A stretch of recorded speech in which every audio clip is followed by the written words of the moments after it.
Previously on the Pocket Party Podcast, Darren started a party in your ear holes. I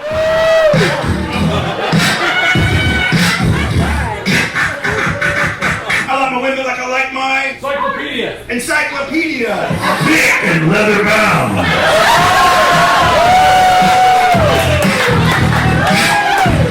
And barely used.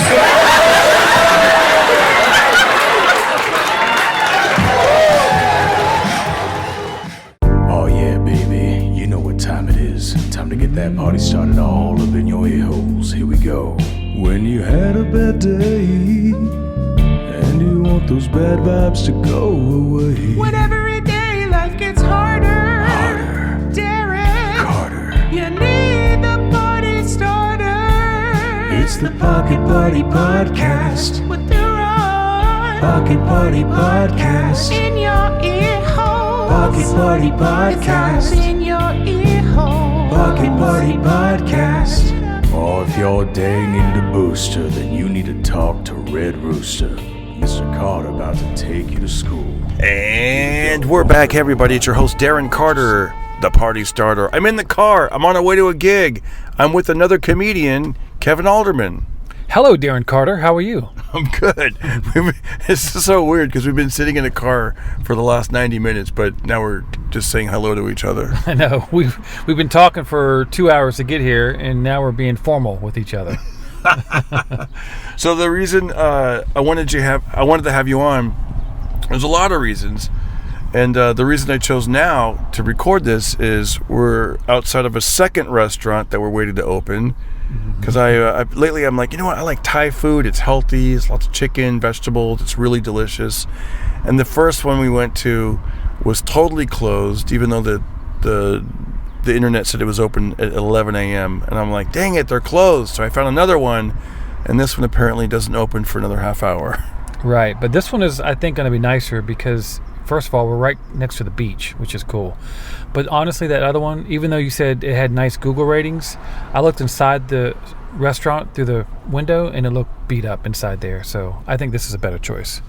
Oh, good. I didn't even look inside. I was just like... Yeah, this looks better. Yeah, this looks a lot better. Yeah, it actually does, because that one wasn't near like I don't know, just kind of the neighborhood was a little bit run down. It was right off the freeway. Yeah, and with Thai food, I know it's probably a stereotype, but you got to be careful with Thai food. If you go to a Thai food and it's a dive Thai food restaurant, you might be on the toilet for a while. So you got to be careful. Yeah. You know? That's funny. I was in Dallas and I found a Thai place and it was really good. I went twice because I found out about it on the second, like I was getting ready to leave. Thai food. I mean, you really like Thai food. You go there quite a bit. I was thinking about that and I actually Googled this. What do you think the most popular Asian food is in America? Probably Chinese food, I would think. I mean, yeah. And what do you think second is? Sushi, probably. So Japanese? Yeah. And then Thai food is probably down there. I'd say third. I didn't even see Thai food on the list. I think it was Korean. Really? Korean barbecue or something? Yeah. And then also Vietnamese. Like pho is really taken over. Oh, yeah. I've heard about that. Man, pho. Pho? Have you had it yet? I have. It's like a soup type thing, right? I believe so, yeah. I mean, I'm kind of... I've had that. What is that? It's like a ramen soup place. There's a place in Burbank called Jenya. You ever heard of Jenya? Oh, yeah. It's pretty good. It's like soup and noodles, and it's like a really fancy ramen soup with chicken or eggs or whatever you want in it. Pretty good. Sounds really good. All right, well, guys, this is Kevin Alderman. Tell him some of your credits. Like, when I first met you, you're like, yeah, I just opened for... You're a white guy, but you happen to open up for a lot of big black comedians in your home state of North Carolina. Yeah, I opened up for Ari Spears a couple times, Tommy Davidson a couple times, Jay Phillips a few times. I've opened for Bob Saget. I do have... Charlie Murphy? Nope, I didn't open for Charlie Murphy. But his brother was my inspiration for being a comedian. Eddie Murphy. Back in 1985, I think it was, when Delirious came out. But I do get the opportunity to say I'm not a doctor, but I played one on TV. So I did play a doctor on a TV show. And funny enough, it was on the Urban Movie Channel. Oh, cool. Yeah. And I filmed that here in LA, or in LA. So you had all the signs like I should move to LA, and then I just found out because I remember you from before COVID, and then I know you moved back. Apparently, this is your third time at bat at coming back to LA. Yes, this is my third time here. I got here first, I think, about 7 years ago. I owned a business in Charlotte, North Carolina.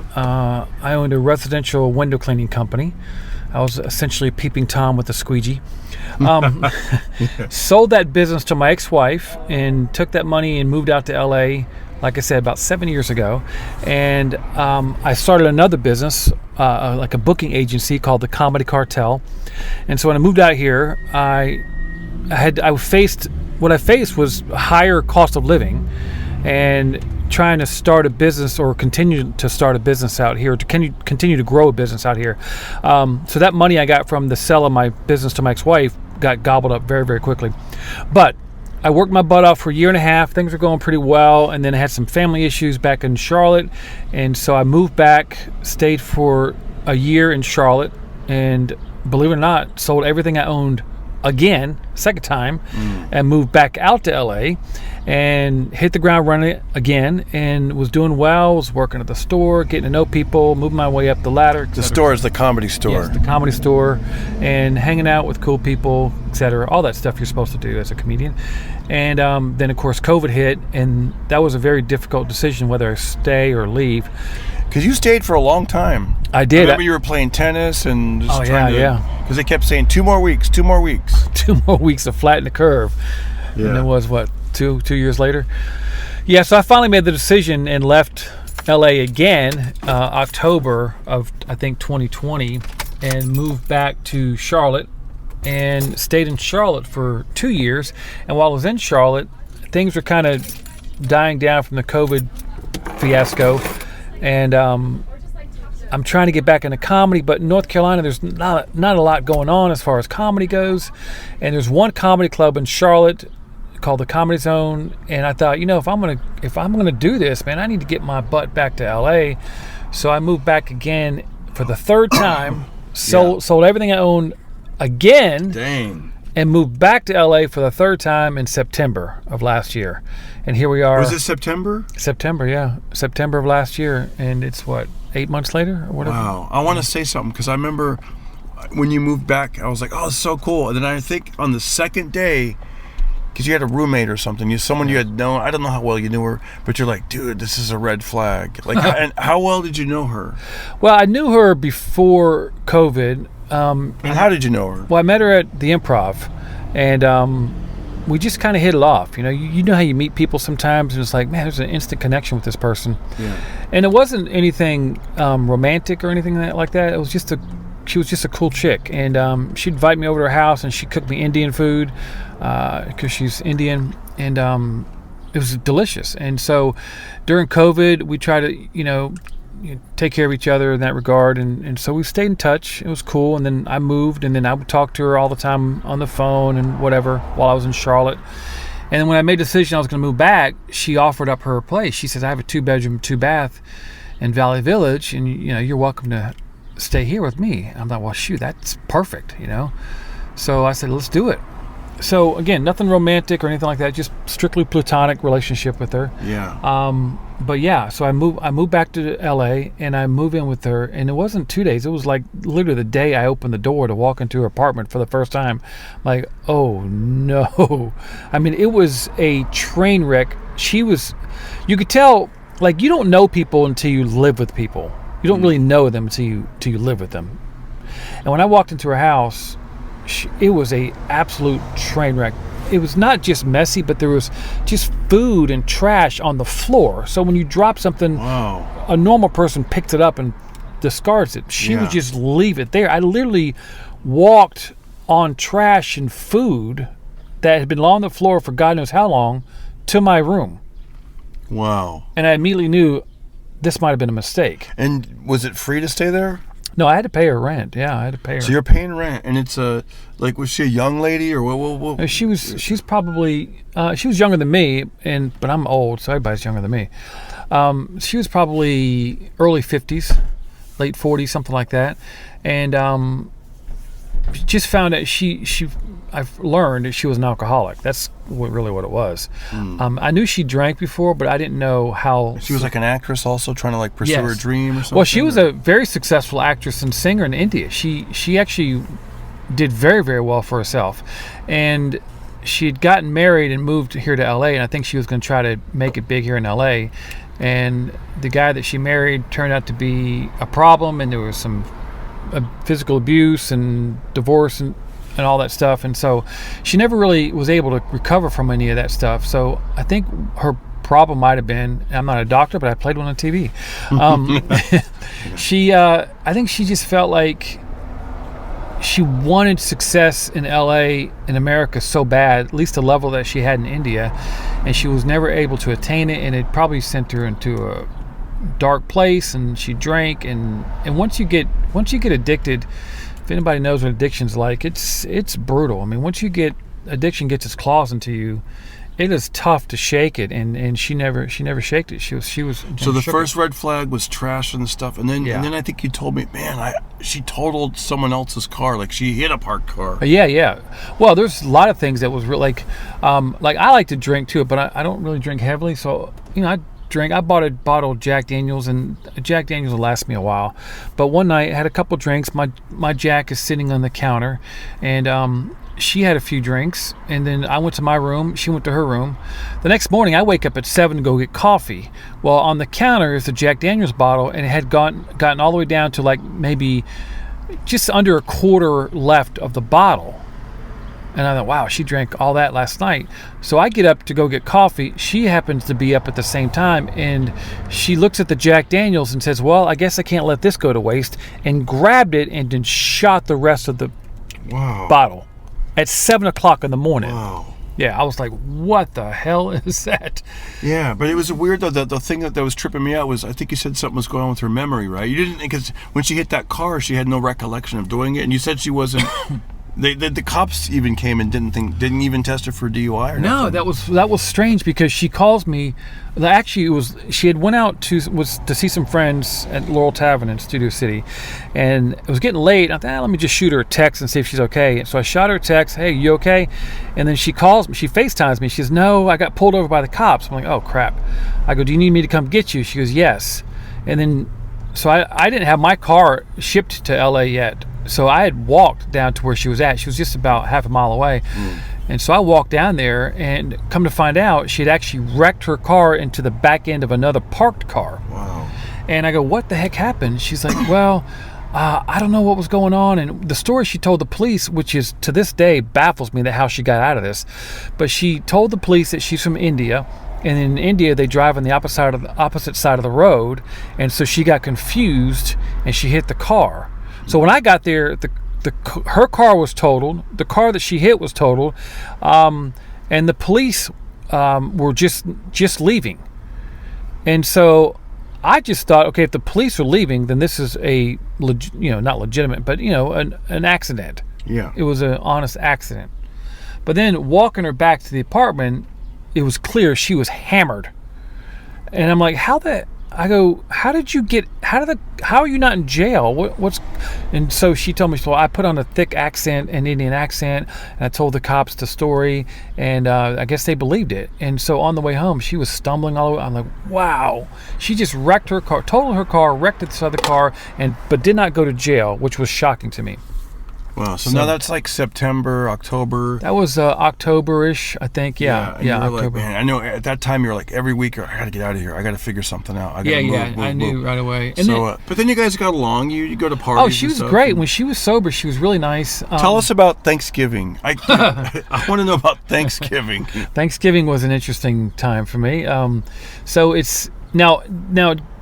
Real quickly, before I tell you that, I think I told you the story about where she fell over and busted her head in the apartment. No. Oh, so one night I'm in my room and I hear this loud thud. I'm like, what the hell was that? So I go out there and she's out on the floor, on the living room floor.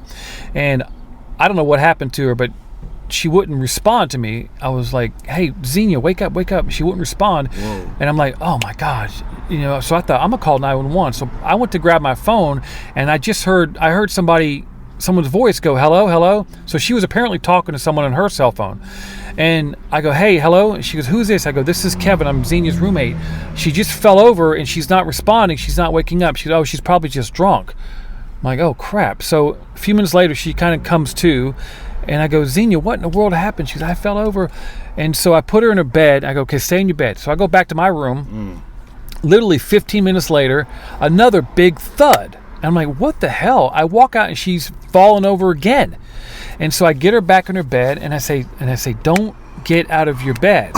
Yeah. 15 minutes later, another thud. Dang. So I'm like, what the hell? So this time I'm kind of getting irritated with her. I said, stay in your bed. Do not get out of bed. Next morning, she gets up and she's just beat up. She's got bruises on her. She's in bad shape. And I think that probably shook her a little bit because I think she wanted to start getting sober. From that point on, for about a couple of weeks, she was not drinking, but you can tell she was going through withdrawals. And I don't know if you know anything about addiction or at least alcohol withdrawal. That's a very dangerous withdrawal to go through. It's a very dangerous detox is alcohol. So she was very irritable. She's sweating all the time. She was just in bad pain. So she's going through withdrawals because she's trying very hard to not drink. Well, come Thanksgiving, she invited me to this Thanksgiving together with people I don't know. It's fine. Out of courtesy, I said, sure, I'll go. But I was actually working that day, Thanksgiving Day. I was sending out emails and stuff. I didn't really want to go, but I thought, you know what? I'll be nice. I'll go. So I met her there. Yeah. Had a plate of food, had a drink or two. She was supposedly not drinking. And I left because I wanted to go back to my place and continue sending out emails to Elks Lodges. On Thanksgiving. On Thanksgiving, dude. I'm grinding all the time, bro. I'm nonstop work. So I'm working, sending out emails. She comes home and, hey, what's going on? How you doing? And she's stumbling a little bit, and then she uses the excuses she's used so many times before. Something's wrong with me, and my balance is off. At this point, I'm wise to what's going on. I'm like, no, sweetie. In my mind, I'm thinking, no, you're drunk, sweetheart. Yeah. You know. And so she's stumbling over and she's slurring her words, and then she's in the kitchen fiddling around with whatever. I'm sending emails, we're just having soft, casual talk back and forth. And then she realizes she forgot a plate of food that she was wanting to bring home in the Uber. And she starts getting irritated by that.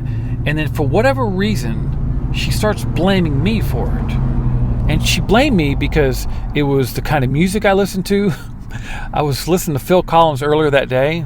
And it's because I'm not a star like she was. I'm not, all these things, all these bizarre things go, and I go, what are you talking about?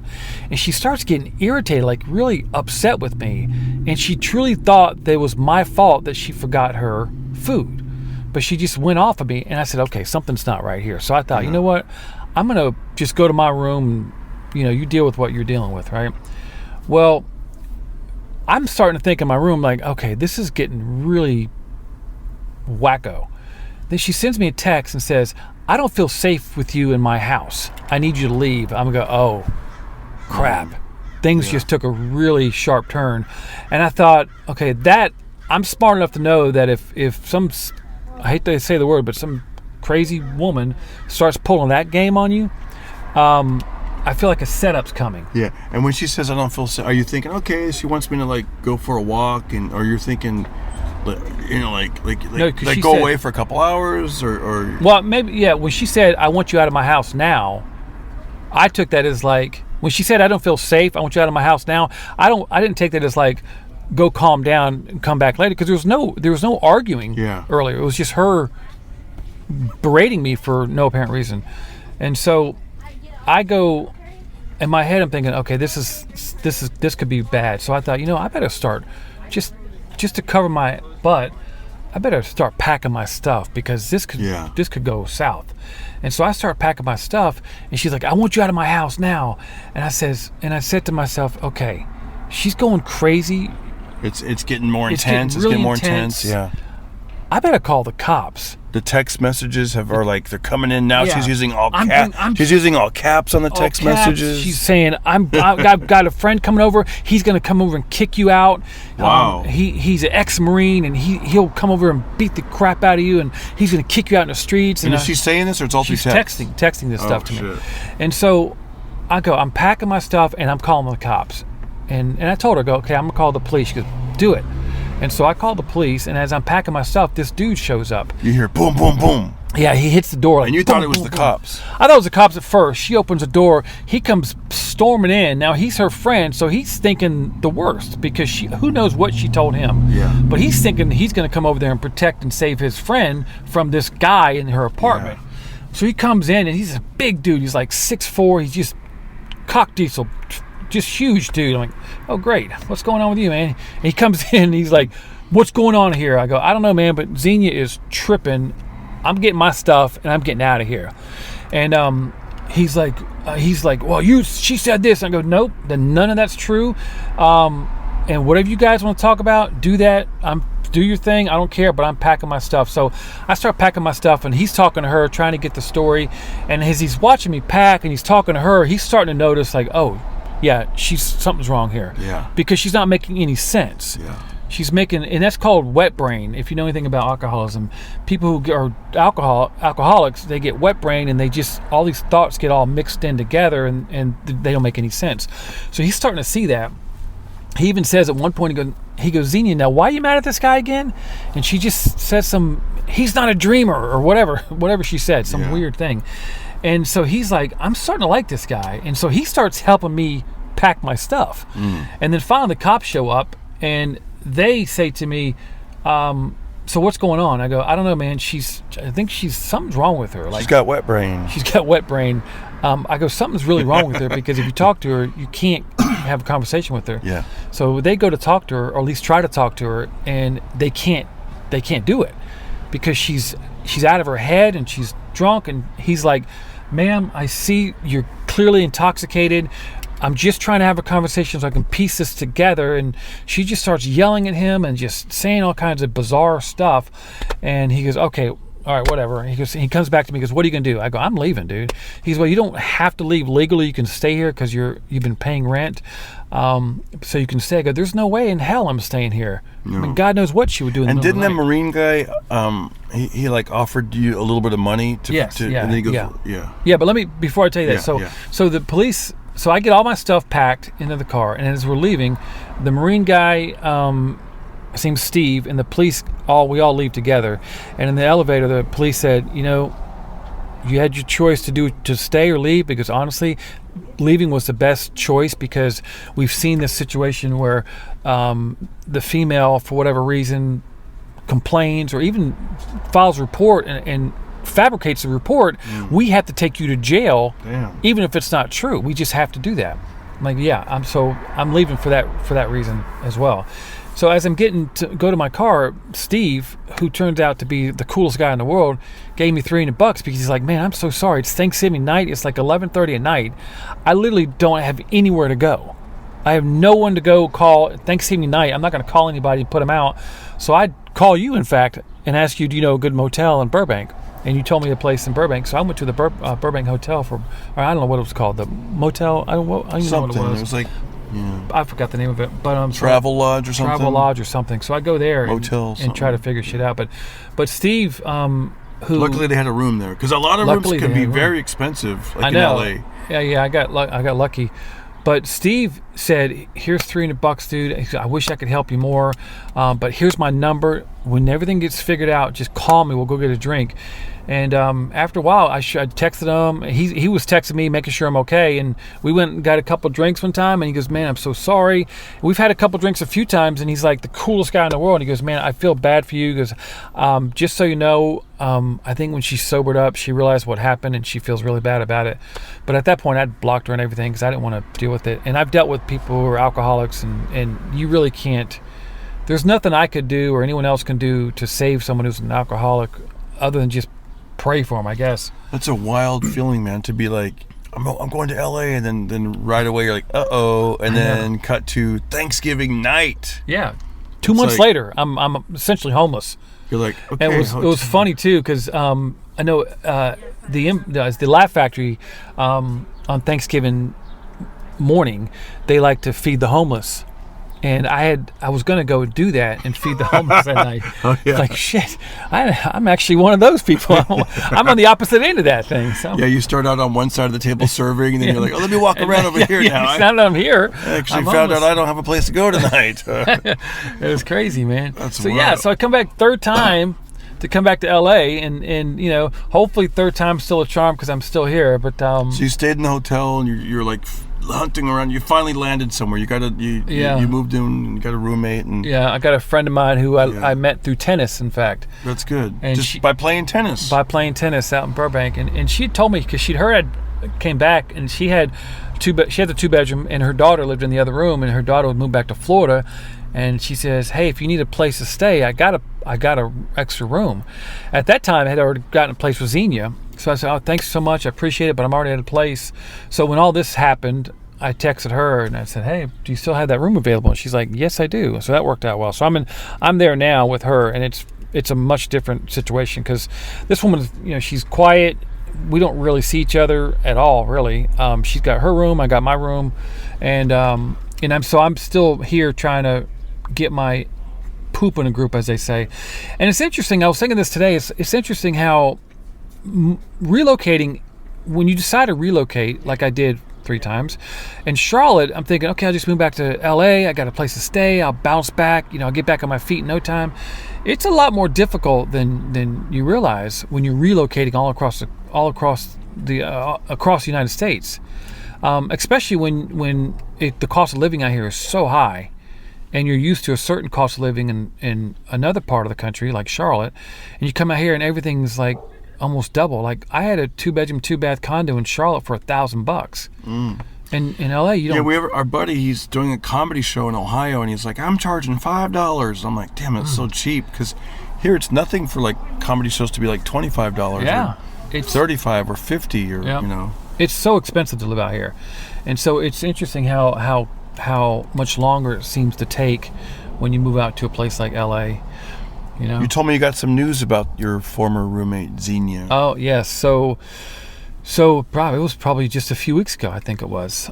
Steve texted me and he said Xenia passed away, and I was like, oh my God, what happened? So I call him up, and sadly, the addiction got her, and she couldn't shake it. But apparently the story is she was drunk again one night and fell over and busted her head, and somehow somebody, I don't know exactly who, but someone got her to the hospital.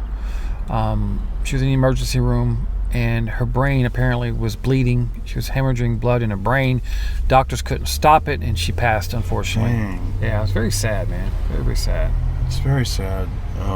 Because she's a sweetheart, and it wasn't her as a person. It was just the addiction that owned her at that point.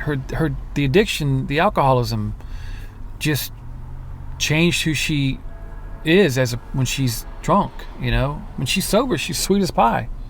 But when you get drunk, man, it's just addiction's a bad thing. One of the things that one of the reasons I like hanging around you is comedians, especially when we're young, when we're like 18, 19, 20, in our early 20s, we're all got that fire. Like, we're out every night, we're working on our stuff. And then somewhere along the way, a lot of guys like settle in and just chill, and they don't go out that much, And the thing about you is your wheels are always spinning. You're like, I'm like, it's fascinating. I'm like, how's he going to get out of this position? And boom, you landed and then you're like, dude, I got an idea that's going to change my life. And then you started up another side business. Tell us about what that was. This is wild. Yeah. Oh yeah. And also, by the way, you're funny. He's a funny comedian, you guys. He's a funny comedian. People pay him. He did like an hour and a half in Orange County, like right around that same time, like Christmas. I remember some rich people paid you. Like he's got the goods. Anyways, but tell us about that second business. So not only do you book comedians at country clubs, luxury apartments, you do stand up. You're like, I need to make money now. So tell us what you started like in December. Yeah, so in December, I decided I needed to start another business and get some extra income coming in.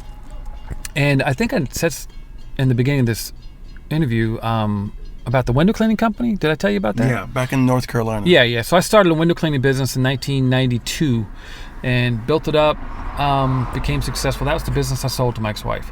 So, I have the knowledge on how to start a window cleaning company. So I thought, well, shoot, you know what? I know how to do it. Let me just do that here and just create a side hustle for myself.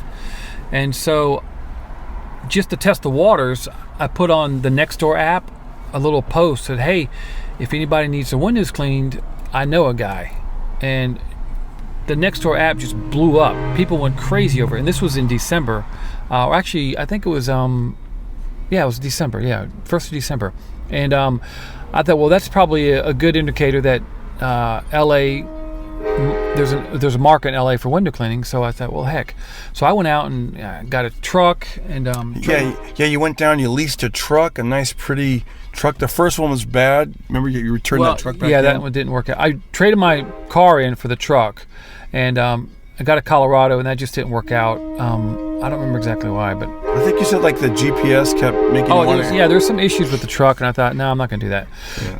So I got a Toyota Tacoma, but went and bought. I had to get a loan, so I got equipment, ladders and business loan. Yeah, get a business loan to pay for ladders and some other equipment and some marketing. Got a website, and so you guys, listen, it's you're thinking, what do you do? You just, because I was asking these questions, I go, well, how do you even clean windows? What do you need, like a squeegee and like water and dish soap? Like, how does it work? And you're like, no, there's like special squeegees and special soaps, I guess, right? Well, sort of. No, not special soaps. I mean, honestly, my secret ingredient, I tell customers all the time, they go, how do you make these windows look good? What's the solution? I can't tell you. It's a trade secret. But really, it's just water, dish soap, and ammonia. That's the solution, but it's just how you do it. Washing the glass and then squeegeeing it and using towels, that just takes a little time to learn.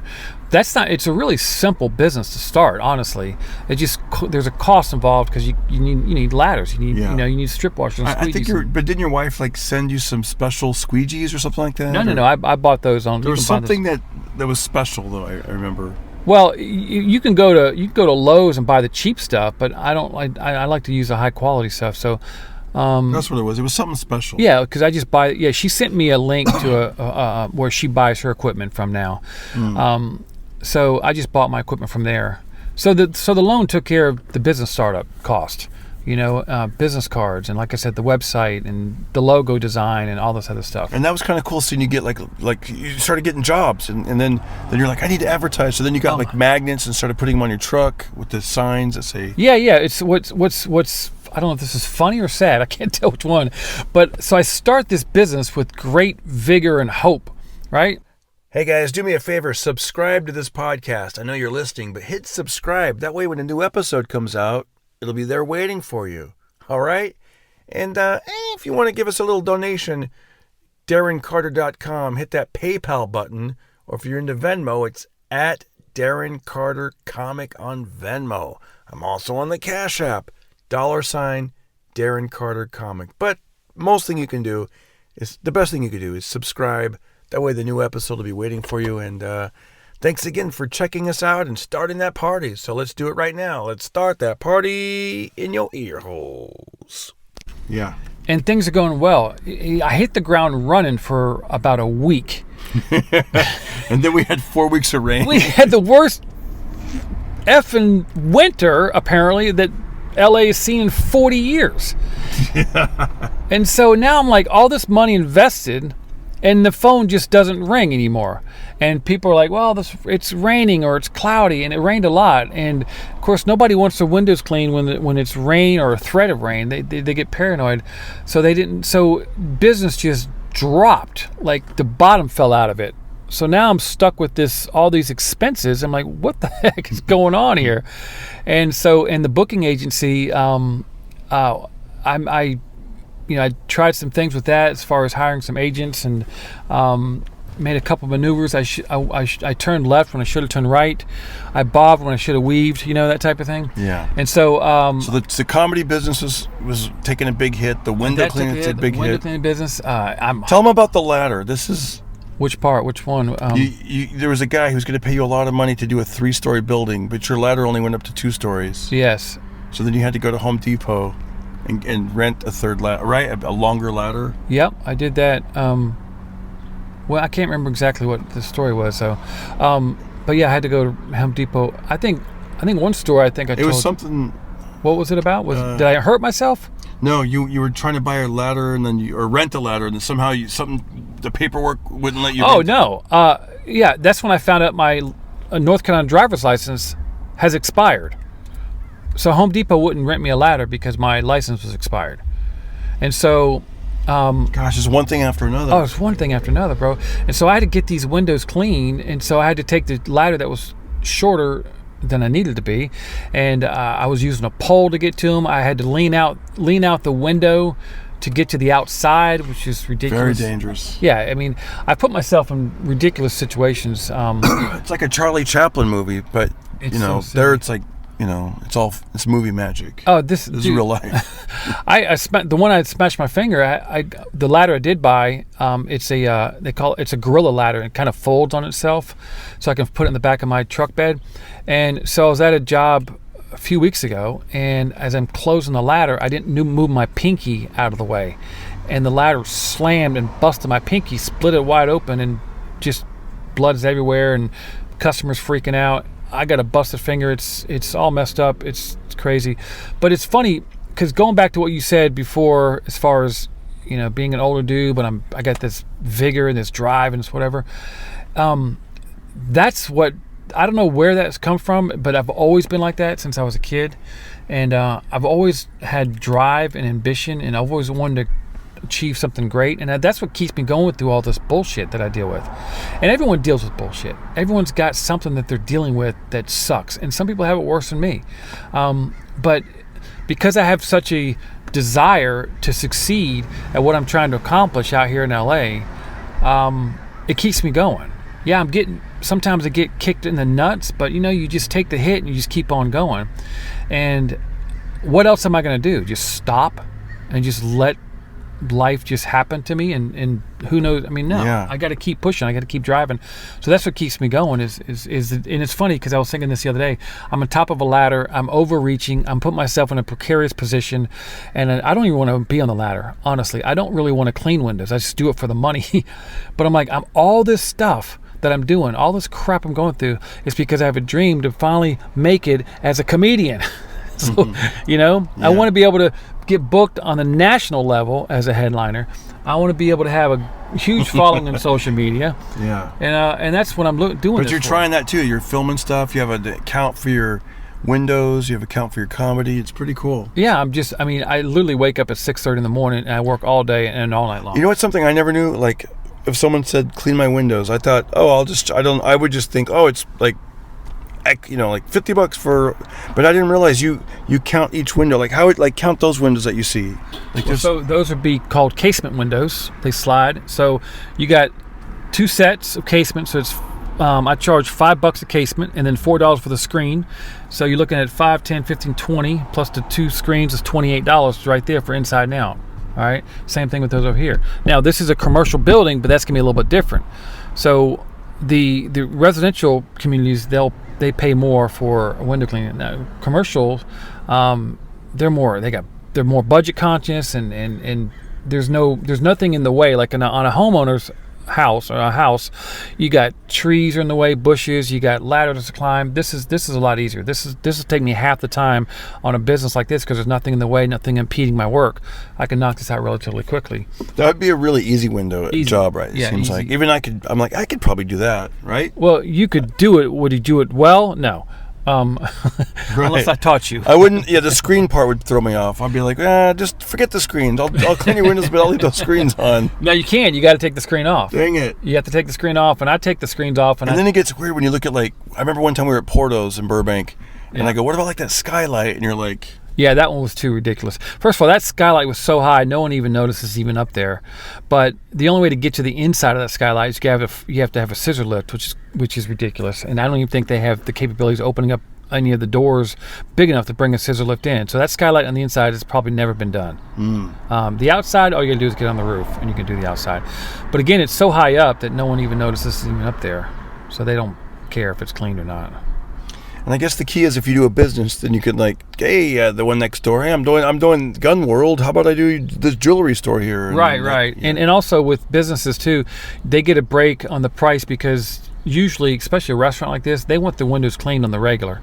So sometimes these places like this will do once a week or every 2 weeks or whatever, where homeowners, their windows will probably do maybe once or twice a year.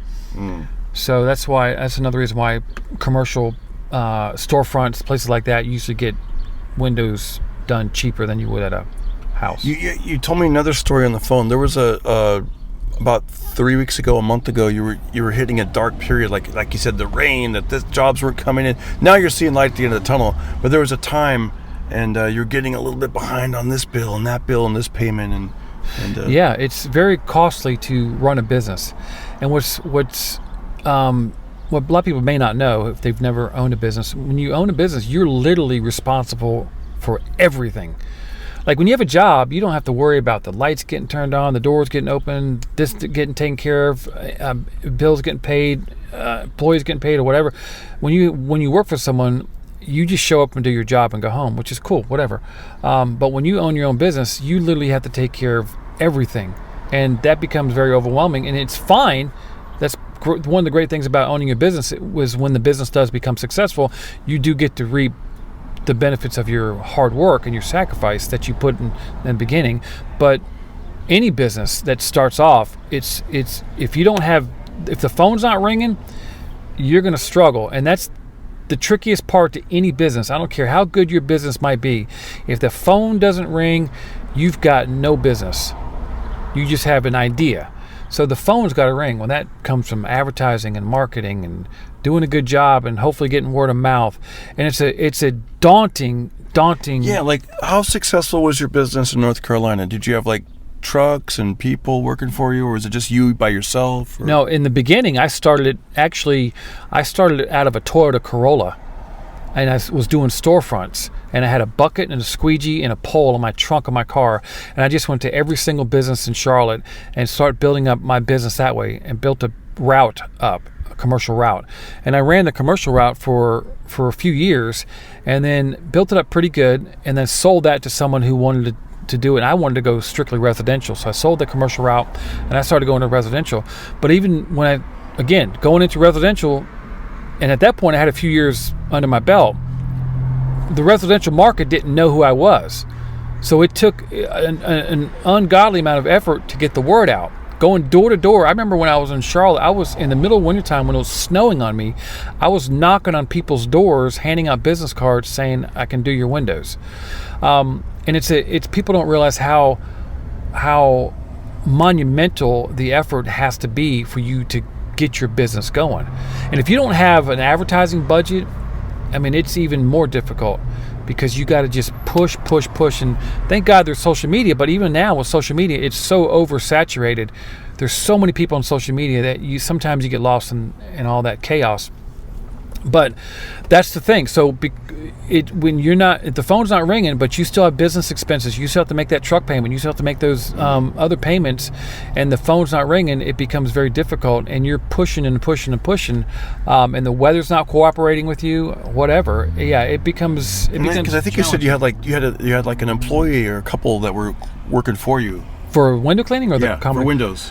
Oh, in Charlotte. Yeah. Oh, yeah. When it was at its biggest, just to give us an idea. No, I built the business in Charlotte up to it was the biggest, it still is now, the biggest residential window cleaning company in Charlotte. It does very, very well. And so Mike's wife does quite well in Charlotte. And it's been around for 30 years. So she never even has to advertise ever. The phone just rings all day long, nonstop. Yeah. She's booked out 6 months. Wow. 6 months she's booked out. Because I remember you were telling me, you're like, my dream here is to not... it was one of those exhausting days. You're like, I don't want to be the guy cleaning the window. You go, I want this thing to build up 90 days from now, have an employee, another 90 days, another one, have 3 trucks driving all around Burbank, Glendale, North Hollywood. Is that what it was like in Charlotte? Like that's what it is now. Different trucks and employees. I had several trucks running around, and at one point in my life, I built it up to where I was essentially retired. when I hired guys to work for me, I made sure that the conversation I have with them when I hire them is that I'm not a babysitter. I'm not going to be out here micromanaging you. I'm hiring adults. Your job is to do A, B, and C. If you can't do A, B, and C, or you won't do A, B, and C, I'll just find someone who will. And so I've hired people who were responsible adults who said, okay, here's the invoices for the day. They went to my warehouse. They got the invoices. They got the equipment and necessary things they needed to do the job for the day. They jumped in the trucks and they went out and did the jobs. They did the work and they came back and they put everything up and everything was. So that's the kind of people I hired. So I had several trucks running around Charlotte like that, and all we had to do was just schedule the work, and they came in. So I basically, that's when I was doing comedy a lot. I was traveling around the East Coast doing comedy, and I think that's why I did pretty well in the beginning, because I had the time to hit the road. And I was telling jokes all the time. And my ex-wife was kind of running things, overseeing things. But for the most part, I had solid employees who, like I said, were adults who were responsible and who did the right things. I think it's going to build up for you. I told you that, and I think it really is. I hope so, man. Because not only are you cleaning windows now for yourself, but then you also, you're in this network now of like other people in Southern California that you've mentioned like 4 or 5 different window cleaners that call you up at the last minute. Yeah, that's one of the ways I've gotten some work is I reached out to other window cleaners, and if they have an influx of work that they can't get to, they'll send it my way. They'll sub it out to me, which is fine. I'm happy to do it. I don't make as much money as I do if I do it myself and it's my customer, but it's fine. It's still revenue coming in. But eventually I do want to get this thing built up to a place where I have someone who just runs everything for me. Real quick, tell us about that truck. I love that story. The truck payment? Which part? You were behind 3 months and you reached out. Yeah. This is all fiction, you guys. He just gave me a grimace on his face. I gave him a look. Oh shit, he's putting my business out there. No, you said. I go. There's 2 things I want to mention to you on the podcast. Okay. I want you to tell the story about the Indian lady, and I want you to tell about the car payment story. Okay, so you want to talk about how my truck almost got repoed? Okay, that's cool. Yeah. Yeah. All right, let's talk about that. Yeah. But I love this. It's a positive story. It's a positive.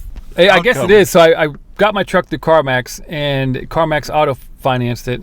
And so the truck payment, by the way, is ridiculously high. Okay. But I felt like I had to pull the trigger on this one, but it's absolutely ridiculously high. But you need it for the ladders and the I needed it. Yeah. So, and I was upside down in the car that I traded in anyway. So I'm already behind the 8 ball on this truck, but I was confident that the business is going to grow, and once the phone's ring and the revenue's coming in, it's okay.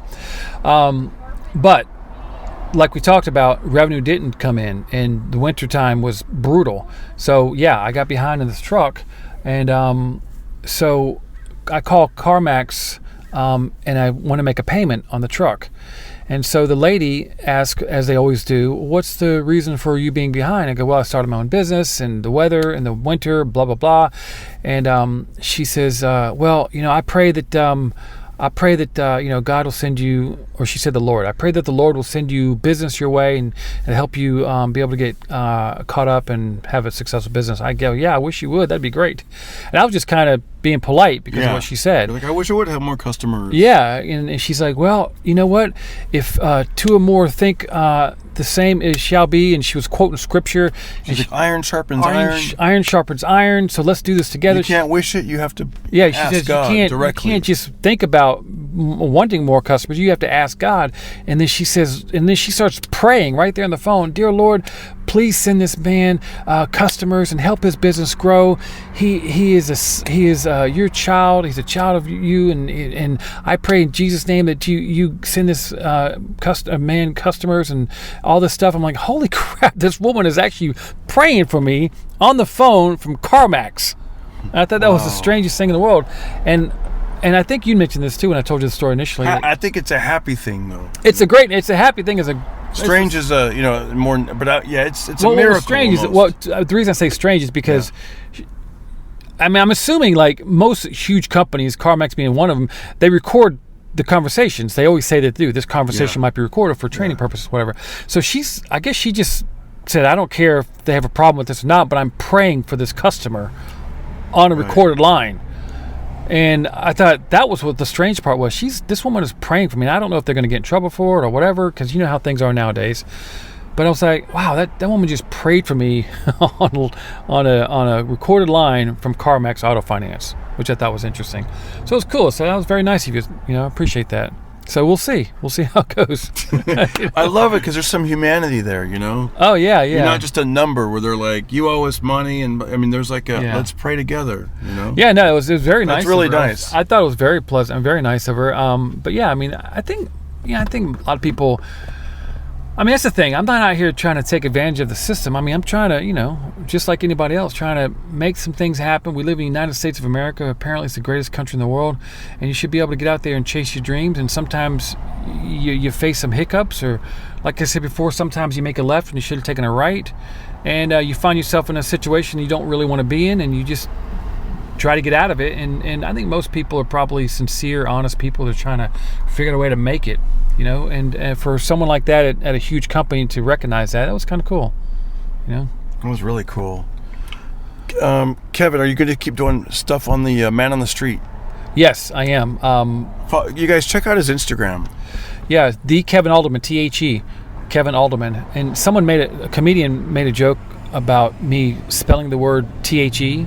But the reason I do that is because I would say the Kevin Alderman before I used to say THE. And people go, is it D Kevin Alderman? Like the letter D? I'm like, no. So I have to spell THE Kevin Alderman. The Kevin Alderman. Oh, yeah, so find me on social media. And I like to go around on the streets and just approach random people and ask them who their favorite stand-up comedian is. Dude, it's hilarious because it's anytime you interact with people, it's always entertaining, and it's hilarious to hear their answers, and I like seeing the reactions. It's actually pretty funny. Yeah. I'm waiting for one of them to go, oh, Darren Carter. Dude, and if you do that, people will tag it. I mean, I'm telling you, if you tag the person, I'm sure eventually one of these big comedians that gets mentioned, they're gonna. Well, it did actually. Who was it? Russell Peters was mentioned a couple of times, and I tagged him, and he didn't say anything, but he did like it, so that was kind of cool. That's that Russell cool. Peters liked it, yeah. But I usually get, when I ask people that, Russell Peters or Bill Burr, Dave Chappelle, really the big, huge, gargantuan names. That's interesting though too, Well, interesting to me is that it's like there's a lot of great comedians. I mean, Darren Carter's one of them. Thank you, by the way. Yeah, Fahim Anwar, he's great. Yep. Nate Bargatze's gotten mentioned a couple times lately because he's really blown up. But there's a lot of amazing comedians who are just not universally known. So people, I think, tend to pick who they think is the big one. And one kid, I got him in a grocery store at the produce section, and he was like deer in headlights, like, what the hell's going on here? So I asked him the question though, and he was stuck. And I think, now this is just in my head, but I think he's looking at me like, this old dude is asking me who my favorite comedian is, and I want to be nice to the guy, so I'll try to come up with something that maybe he can relate to. So what do you say? He goes, Steve Martin. I'm like, okay, bro, I see what you're doing here. Yeah. You're just picking an old comedian from from the 70s. Dude, what if your thing wasn't comedy? Like, who's your favorite martial artist or something? Or, who's your favorite window cleaner? I think it would be people like, who the hell? Get away from me, man. That'd be weird, right? Like, because you're right. Because usually people don't interact nowadays. We're all like into our headphones. We're like on the phone, or we're just no one. We're in our own bubble. So when even someone just talks to you, it's a trip. And then when you're like, who's your favorite, juggler or something? At least comedian is like. Well, what gets them usually, because like sometimes what I'll go, hey, and like what I'll do is I'll warm them up a little bit. Yeah. And hey, how you doing, man? Good to see you. Hey, let me ask you a question. Boom, I go into it. Dude, there's some people walking by. I wonder if we should ask him who your favorite comedian is. All right, try that real quick. I gotta roll the window down though. Hold on. All right, just ask him out the window. All right. Ask him. Hold on. Hey guys, can I ask you a question? What? Who's your favorite stand-up comedian? Who's my favorite stand-up comedian? Robin Williams. Robin Williams. Excellent. Rodney Dangerfield. Rodney Dangerfield. I get no respect. Yes. Hey, have you ever heard of Kevin Alderman? No. Oh, he's so funny. He's one of the best. That must be you. That's me. You got me. Yes. Thank you, brother. Thank you, man. The Kevin Alderman. Find me on social media. I will. Thank you, brother. Have a good day. Thank you. See ya. That was good. That was good. See, funny, that was like age appropriate. Like Age-appropriate. that was someone I thought that they would. Well, they said Robin Williams. She yelled Robin Williams quick, And then he thought Rodney Dangerfield. So he's older, maybe my age, a little bit older maybe. Yeah. But he picked Rodney Dangerfield. But like I said, they picked the really big superstar names. And that's unfortunate because there's a lot of guys, like I said, that are so funny, but they're just not blown up. I'm surprised the lady didn't say Matt Rife. I like how it was very, shout out to Matt Rife. I like how it was very positive. See, it's a positive. When you say stand-up comedian, people almost get a smile on their face. Yeah. I used to say, who's your favorite porn star? But then people wouldn't want to. No, I'm kidding. No. They look down in shame. One guy named off a bunch of ladies. No. Or you may never know. In LA, they might say, me. Yeah, who's your favorite porn star? Me. No. But and you don't say comedian. You say stand-up comedian. Yeah, stand-up comedian. Cause, that's cool. Yeah.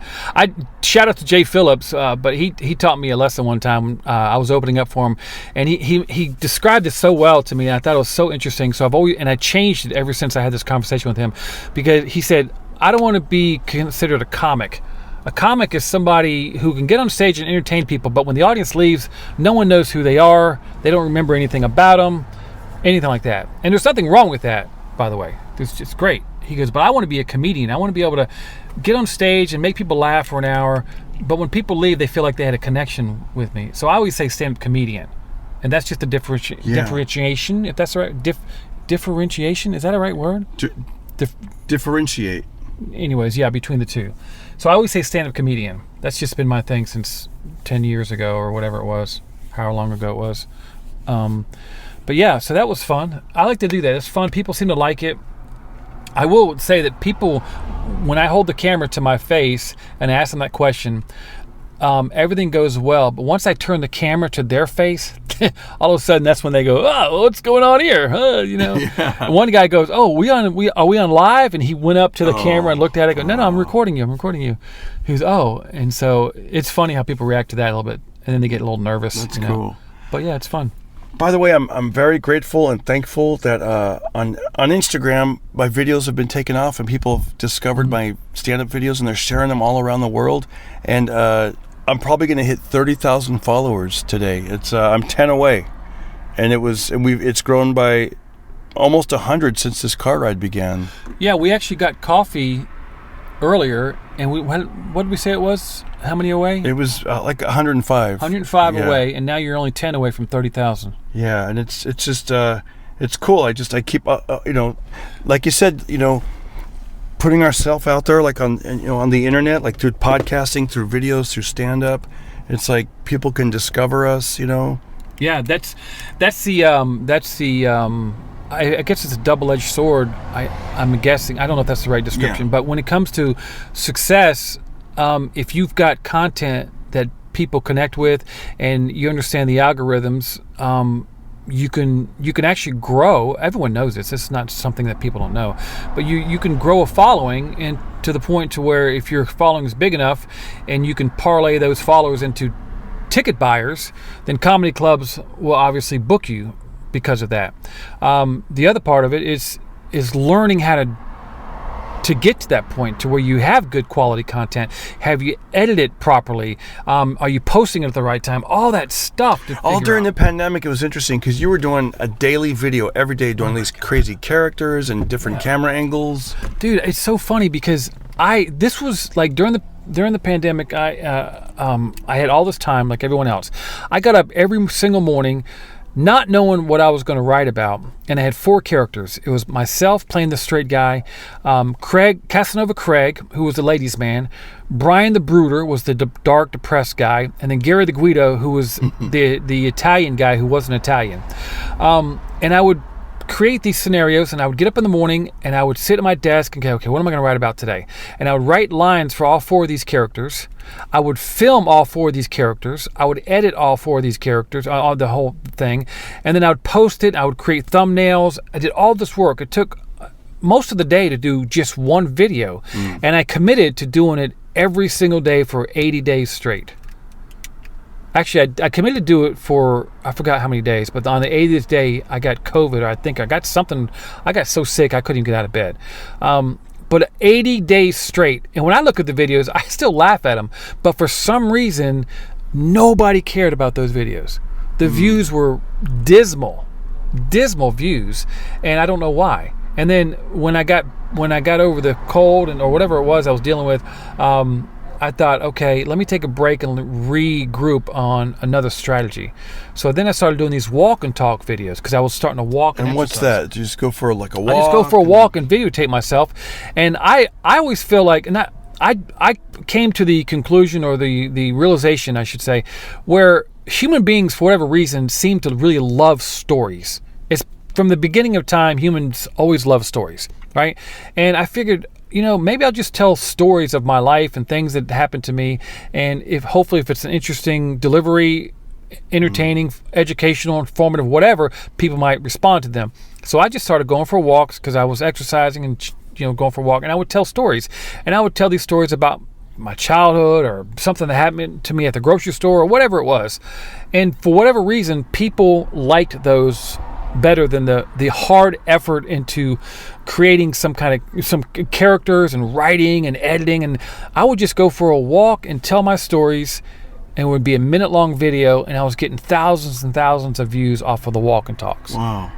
And I don't know why. And I think, I guess maybe I do, because people, for whatever reason... What was the story you did the other night? I remember you were at the Comedy Store, and you were like, man, I got to go do something. You went out for a walk, and you walked down Sunset, and then you came back, and you're like, you posted this thing, and it got thousands of views. Oh, it got 60,000 views. And Damn. What it was a story of... And I'll tell you real quick, I'll tell you the backstory of that. I was at the Comedy Store. You were there that night. And Edgar Rivera, he and I were talking. And we were talking about... He liked the videos I do that says, who's your favorite stand-up comedian? Because I like those. Then I was telling him about those. I was telling him about the walk and talk stories. And I told him about the characters that I wrote. And I go, it's so funny how the videos I did with the most effort got the least amount of views. And I said, even with the stand-up comedian ones aren't getting the type of views I really would like. And I told him, I said, the thing that's gotten me the best views are the walk and talk stories. And he said, well, you should just do those as well.